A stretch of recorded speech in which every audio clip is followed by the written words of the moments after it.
We all have this critical voice in our head that is constantly judging us, telling us what we are doing wrong, telling us that we are not good enough, that we cannot do it. This voice that puts us down and is trying to keep us small. It makes us feel bad, guilty, ashamed, inadequate, and worthless, not deserving all the good that we are longing for. It causes self-doubt and undermines our self-confidence and our self-esteem. So how can you deal with this voice of the inner critic? That's what this video is about.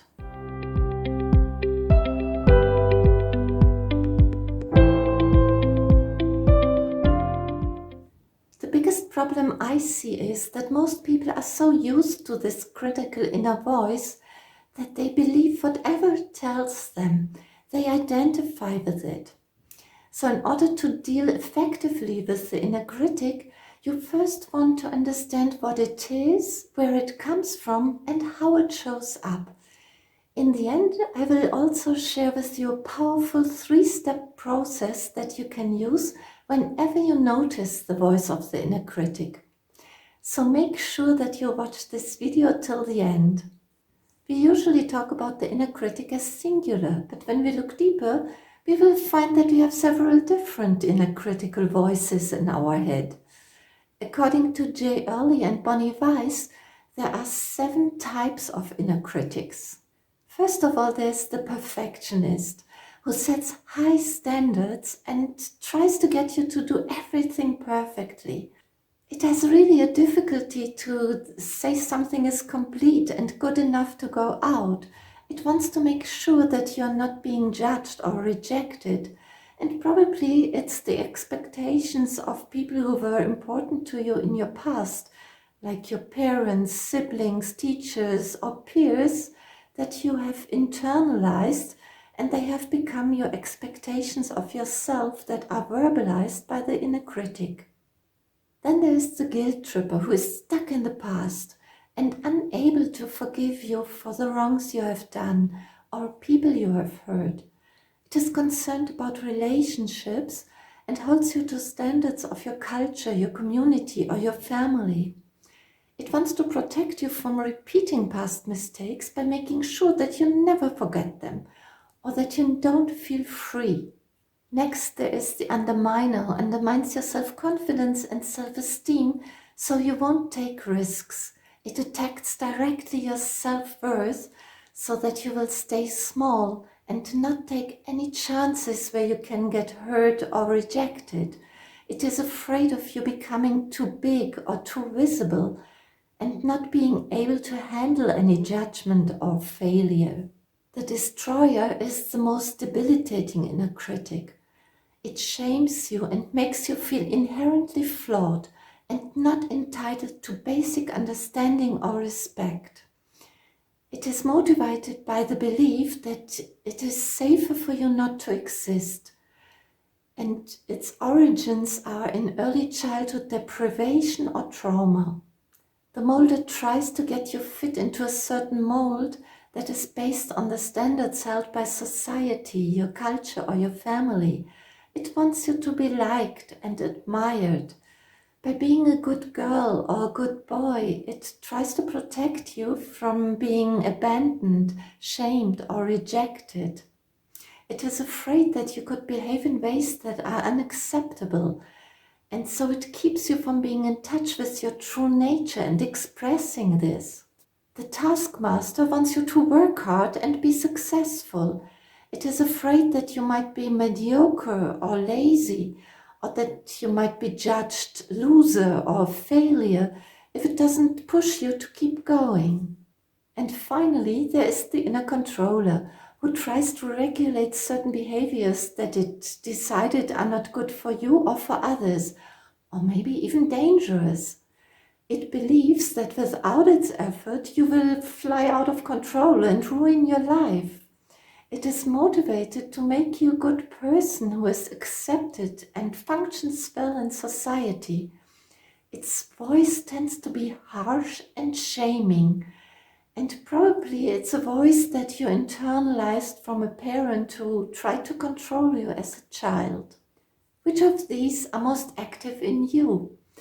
For me, it's the perfectionist, the molder, and the taskmaster. So it was a big issue for me to step out of my comfort zone and do my own work, becoming visible. The perfectionist always told me that I'm not good enough, that I have to learn more, practice more before I allow myself to be seen and offer my services to others. And for a long time, the molder held me in what is considered normal, holding normal beliefs about who I am and what I want to do in my life. It kept me from opening up and expressing my true nature. And of course, the taskmaster. Working hard was one of the main values in my family, and I adopted this value very early on to be accepted and loved. But no matter how strong these inner critics are, you can overcome them.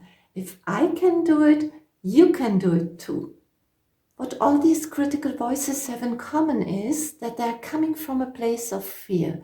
They try to keep certain aspects of your personality hidden from the outside world, telling you that they are inappropriate, bad, or dangerous. These voices keep repeating themselves and they pose their criticism as absolute truth. They often sound like a broken record and you keep hearing the same thoughts over and over and over again. And you seemingly have no control over them. They won't leave you. The purpose of the inner critic is to protect you from external judgment, rejection, from getting hurt, making mistakes, or experiencing disappointment. It wants to keep you safe. By constantly pointing out where you're not okay, your inner critic wants to motivate you to do better or to do more, or to avoid doing something and thereby escaping failure. Your inner critic does not only regulate how you show up in your daily life. You will find that its voice will become much stronger when you want to make a change and start doing something new in your life. Your visions and dreams exist outside of the comfort zone, and that's also where uncertainty exists. And your inner critic wants to avoid uncertainty at all costs. So it starts to come up with all these doubts and fears to hold you back and keep you in what is known. It wants to keep you safe. So how can you deal with your inner critic? Here are 3 practical steps that you can take immediately. The first is, be mindful of your thoughts and feelings. Become aware of the critical voices in your head. Pay attention and identify what the inner critic is telling you in various situations. Writing it down will help you gain clarity, and it will also help you to distance yourself from these voices. It's good to start with a few deep breaths to ground and center yourself. And then ask yourself, what is my inner critic telling me? Are there any common themes or patterns? And how does it affect my behavior? Where is this voice coming from? And is it really true? Is it based on fact? Or is it just an opinion? It may also help you distance yourself from your inner critic when you give it a name like Judge James or Controller Cynthia. Be playful and creative.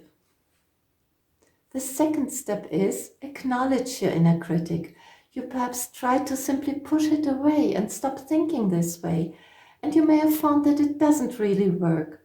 Remember, your inner critic wants to protect you, and if you do not listen and dismiss its warnings, chances are that it will become even louder. So acknowledge this part of you and allow it to share its opinion. Write it down. And after doing so, you probably even want to say thank you for sharing. I appreciate your concerns and that you are trying to protect me. Remember, acknowledging doesn't mean that you agree with it. And the third step is take a stand for yourself. When you now look at the list of all the things that the inner critic has said, you can start to evaluate them. And remember that we are our own worst critic. Things usually aren't so bad as you think they are. Your inner critic will notice all the flaws that you have and will blow them out of proportion in a way that other people will never see you. So don't be so hard on yourself. Whatever you wrote down is just the opinion of the inner critic.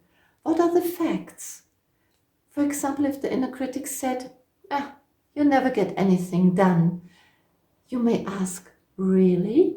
And think of all the things that you have completed successfully. Or if it says, anyway, nobody listens to you. Really? And think of all the people who appreciated what you had to say.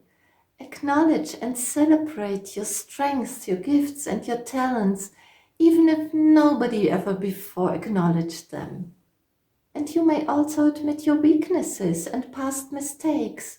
Nobody is perfect and you don't have to be. You may say, probably I'm a little bit shy and introverted, but it doesn't hold me back from sharing my message and my talents. Or, yes, I made a mistake, but I learned from it and I've become stronger in dealing with adversities. I now know that I can handle it. And then act upon that which feels true for you. Don't let the fears and concerns of the inner critic hold you back. If you enjoyed this video, please give me a thumbs up and share it with your friends. If you're new to my channel, remember to hit the subscribe button and ring the bell next to it to get notified on new uploads so you never miss another video. And please share with me in the comments below what are your experiences with your inner critic. Thank you for watching and I'll see you in my next video. Bye bye.